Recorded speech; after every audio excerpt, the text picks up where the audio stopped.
Hayu. Assalamualaikum warahmatullahi wabarakatuh.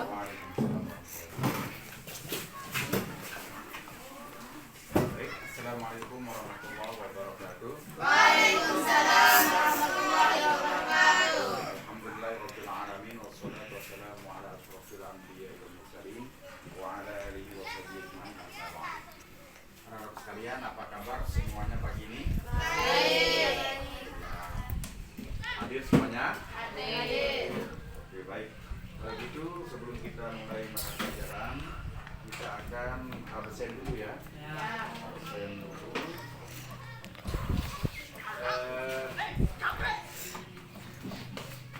Ana Aryani, Dedi Irawan, Hadir. Sapurata, Era Sumbawati, Febri Hermawati, Hari Malayuda, Hadir. Kofi Datul Harifah, Jihasila Afifah, Hadirah. Murniwati, Muhammad Ahyar Rasne, Rasnu, ya. Putri Juniarti, Junianti, Rani Mukarji, Hadir. Dia, Kaneharan, Ririn Dwi Kantari, Dwi Kanai Unin Sari Pudin, Hadir. Sarif Udin dan Wahidatul Fauzia. Hadirah. Luar biasa, baik, alhamdulillah, hampir semuanya hadir. Anak-anak sekalian yang saya cintai, yang saya banggakan, pada minggu yang lalu kita sudah bahas masalah sholat Jumat ya. Masih ingat ya sholat Jumat itu seperti apa dan sudah dipraktikkan pada minggu-minggu yang lalu berjumat, khususnya bagi yang laki. Pada kesempatan ini anak-anak sekalian kita akan bahas mengenai sholat yang 5 waktu. Sholat 5 waktu itu kapan dilaksanakan? Zohor, Asar, Maghrib, Isya. Oke, itu namanya sholat yang 5 waktu. Waktunya pertama kita ambil subuh. Kapan waktu sholat subuh itu?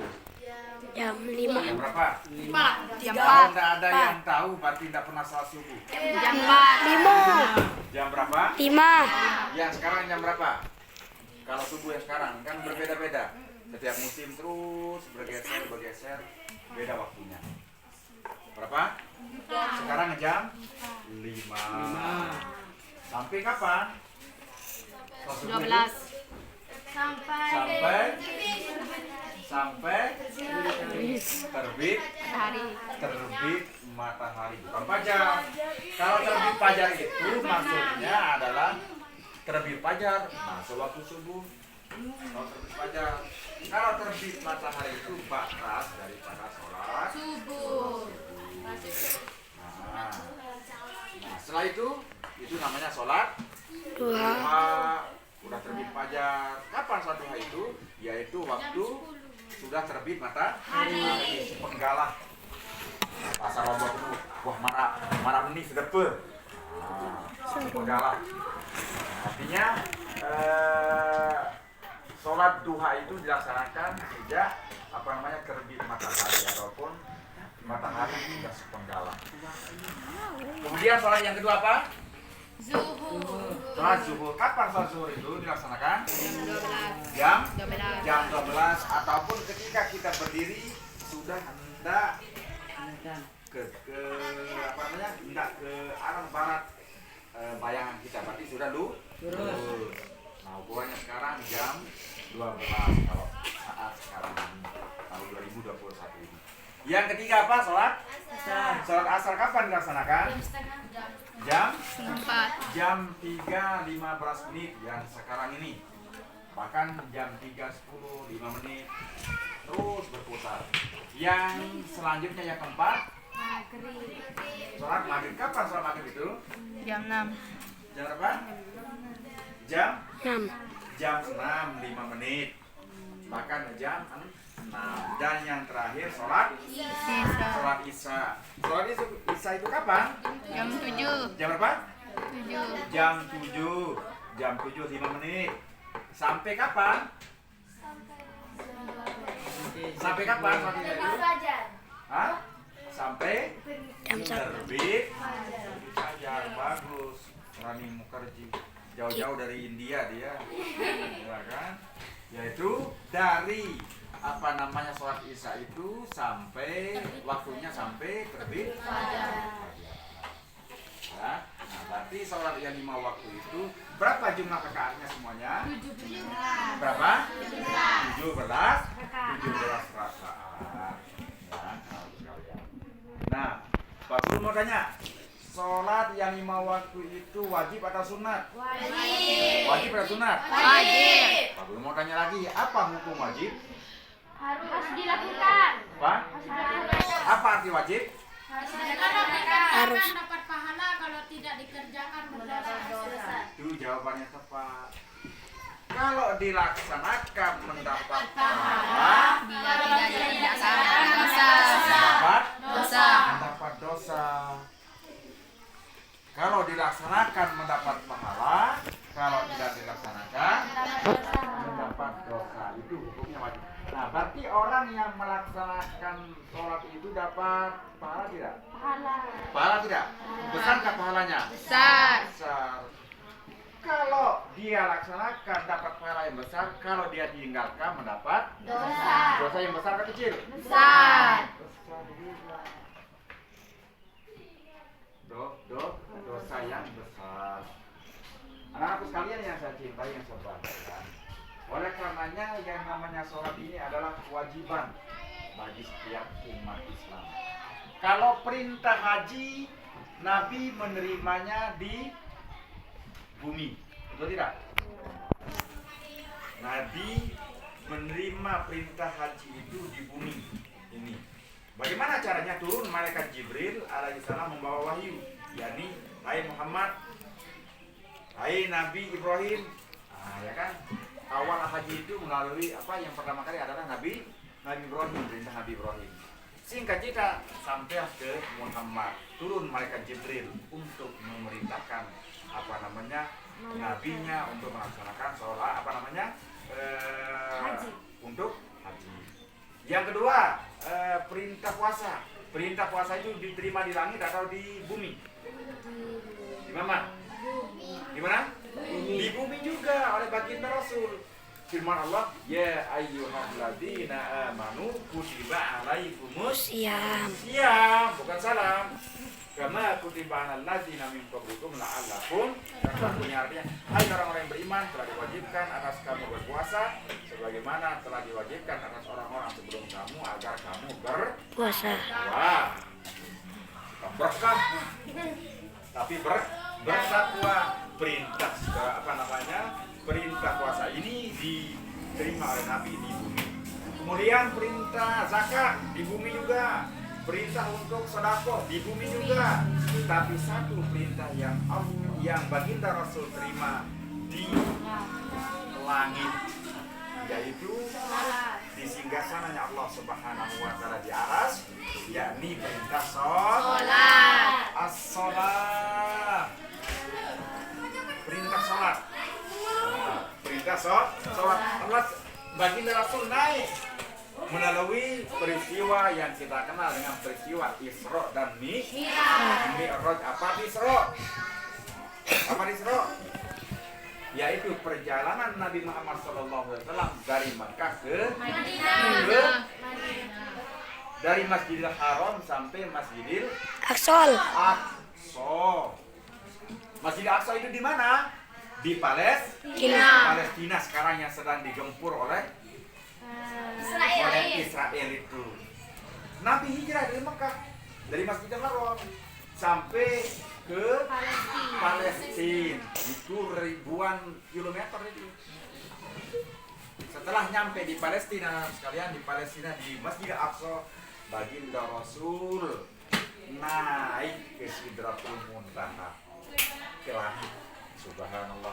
Bahkan menurut riwayat ada sebongkah batu yang mau naik, yang mau ikut Nabi ketika itu. Makanya batu itu menurut riwayat sampai hari ini dia terangkat tanpa dia beralaskan di bumi. Jamu itu menurut riwayat seperti itu. Naiklah baginda Rasulullah SAW dibawa oleh malaikat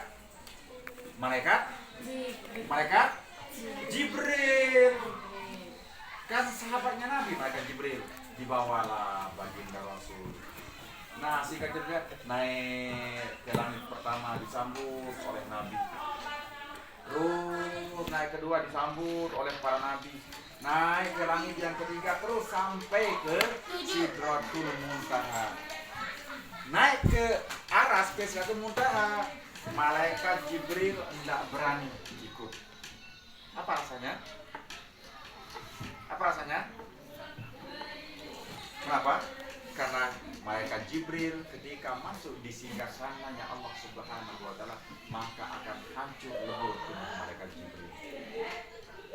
Makanya malaikat Jibril tidak berani masuk ke singgasananya Allah Subhanahu wa taala. Tapi kalau baginda Rasul, Allah izinkan naik baginda Rasulullah sallallahu alaihi wasallam menghadap Allah.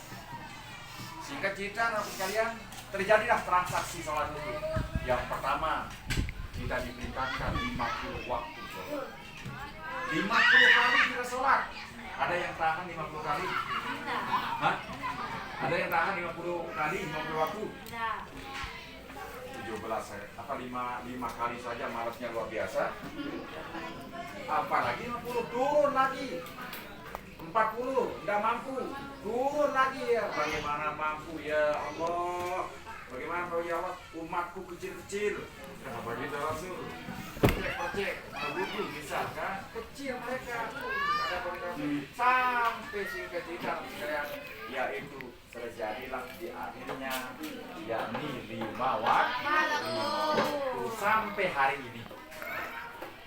Kalau kita bayangkan, bisa nggak kita bayangkan kalau sampai 50 waktu kita laksanakan? Mampu nggak? Enggak. Mungkin nggak sempat kita petik jagungnya. Iya. Betul tidak? Hah? Sholat terus, kemudian terus. Kita selalu tahu bau jagung. Kenapa? Nggak sempat makan juga, nggak sempat kawin juga. Nah, iya kan? Apa namanya? Tidak pernah tidak berbuat apa-apa, tidak bisa. Kenapa? Terus sholat. Tapi Allah Subhanahu wa taala berikan bimbingan umat baginda Rasulullah Sallallahu alaihi wasallam.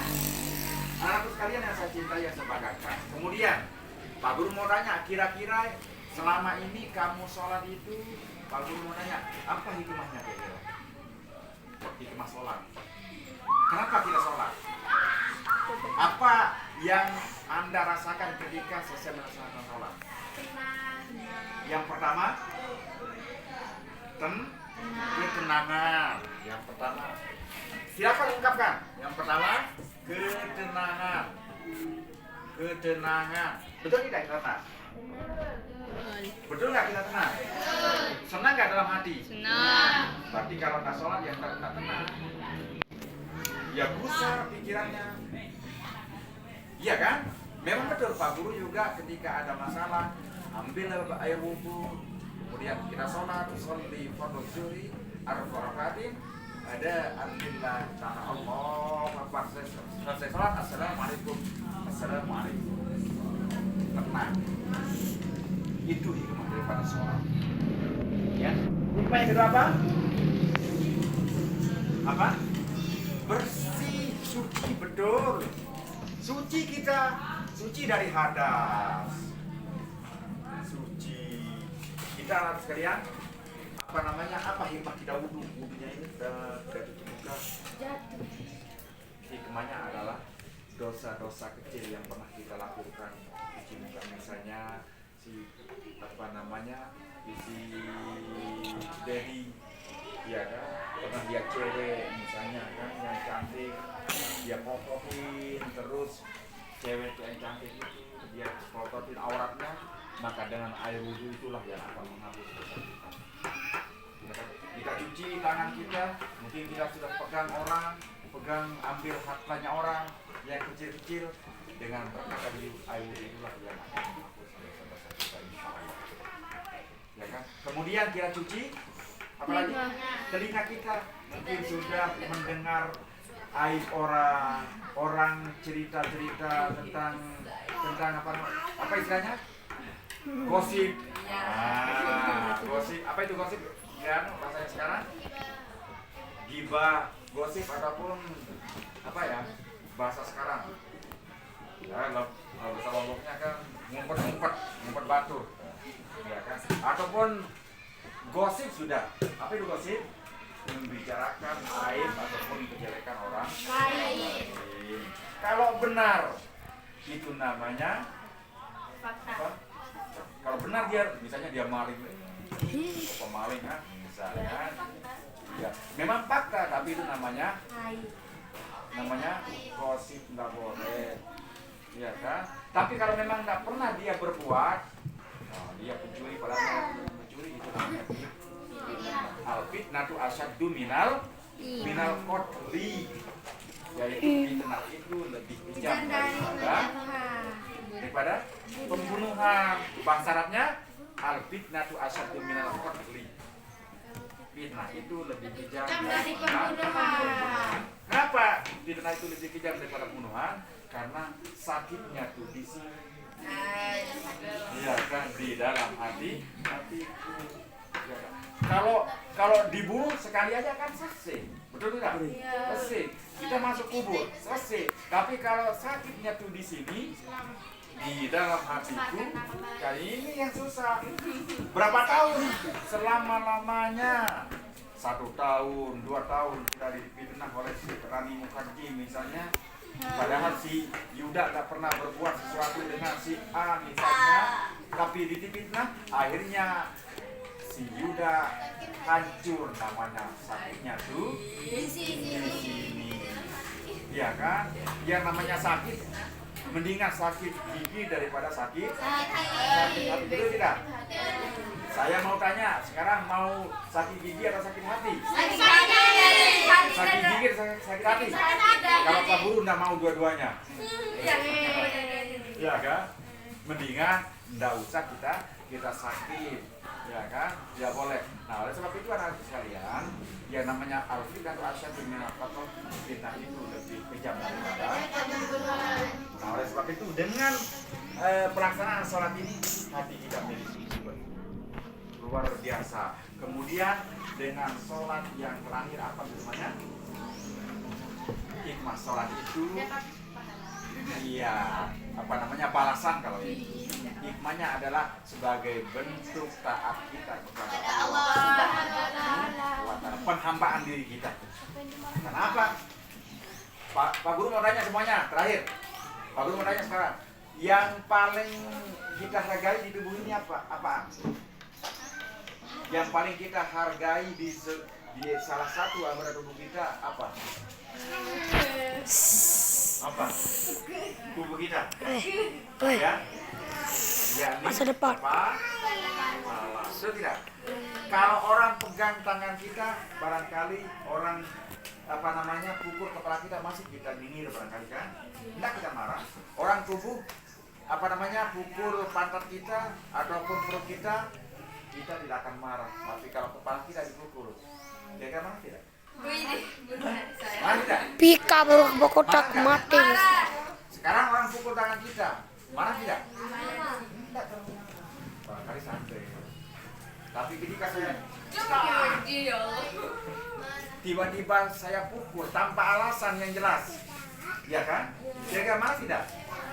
Siapapun itu pasti marah. Tapi yang anak sekalian, kepala yang tinggi ini, yang paling atas ini, yang kita sujud, sama nggak posisinya sama kaki kita? Sama nggak? Sama. Berarti ada nggak harganya kepada kita? Ada harganya di hadapan Allah. Sama keadaannya ataupun posisinya dengan kaki yang paling rendah, berarti sama artinya kepala kita. Itu rendahnya manusia di hadapan Allah. Nah itu maksudnya, kita harus ambil makna daripada peristiwa sholat itu, perasaan sholat itu, bahwa manusia tidak ada apa-apanya di hadapan Allah. Makanya manusia jangan semuanya jangan. Berarti Yang sombong itu siapa? Setan. Yang sombong itu siapa? Setan. Yang sombong itu siapa? Setan. Tapi manusia yang sombong adalah setan. Manusia yang sombong adalah setan. Manusia yang sombong adalah setan. Ini bukan setan, ini bukan ya. Manusia yang sombong itu adalah setan. Oleh sebab itu perbuatan setan itu kita harus tinggal. Baik, anak sekalian, itu diantara tentang pengertian sholat dan hikmah-hikmahnya namanya sholat yang 5 waktu. Nah, oleh sebab itu anak-anak sekalian, harapan Pak Guru, silakan kalian yang biasanya sering meninggalkan sholat yang 5 waktu itu, jangan sampai mulai hari ini, ya. Mulai sampai hari ini, apapun kesibukan kita, apapun kondisi kita, wajib untuk melaksanakan sholat 5 waktu. Karena kalau kalian tinggalkan, dosa besar buat Anda. Betul tidak? Dosa besar buat Anda. Tapi kalau siap-siap untuk menerima hukuman berupa neraka jahanam besok, tidak usah sholat hari ini. Kalau tahan untuk menahan api neraka. Tapi kalau tidak tahan, silahkan kita melaksanakan kewajiban kita kepada Allah Subhanahu wa Ta'ala. Baik, itu saja yang Pak Guru bisa sampaikan. Harapan Pak Guru, kalian di rumah kan masing-masing kalian punya HP, betul tidak? Punya Google, internet dan sebagainya. Dia akan cari tentang materi-materi tentang ibadah sholat, terutama ibadah sholat 5 waktu, apa hikmahnya, bagaimana tata cara pelaksanaannya, niatnya dan lain sebagainya, supaya dalam melaksanakan sholat ini harus sesempurna mungkin. Itu yang kita harapkan. Baik, ada pertanyaan? Tidak ada pertanyaan? Baik, kalau tidak ada pertanyaan, saya cukupkan kepada kita pada pagi hari pada pagi hari mudah-mudahan ada manfaat. Demikian, wassalamualaikum warahmatullahi wabarakatuh.